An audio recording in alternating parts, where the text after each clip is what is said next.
When Eric Hebert and his twin niece and nephew first walked through the door of this extreme makeover home, never did Eric imagine that he'd be forced to leave 3.5 years later. Piece by piece, everything kind of started falling apart, you know. Eric Hebert isn't ashamed to tell you the past couple of years haven't been easy. The money was going out faster than it was coming in. Ty Pennington and his crew built this 3,600 square foot dream home after Eric took in his niece and nephew when their mom died. Soon after, Eric used the home as collateral for a loan to pay off his old mortgage. The biggest mistake I think that I made was I took too much money out on the house thinking that I was going to have a job, you know, in the future. A few months later, a construction company Eric worked for went out of business.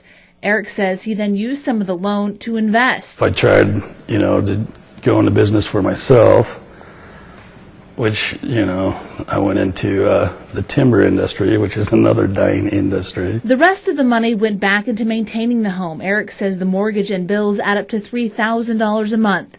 He now owes Wells Fargo almost $400,000. Without a steady job, he hasn't been able to pay his mortgage for 6 months.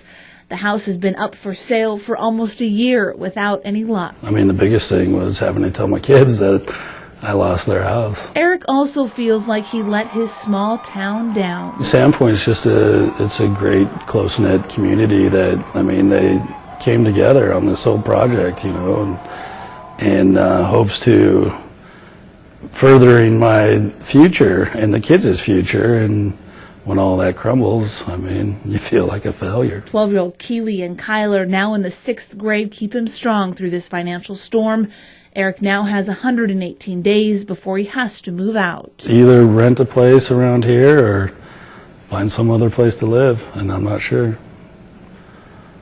I have some pretty big decisions to make. In Sandpoint, Annie Bishop, KXLY 4 HD News.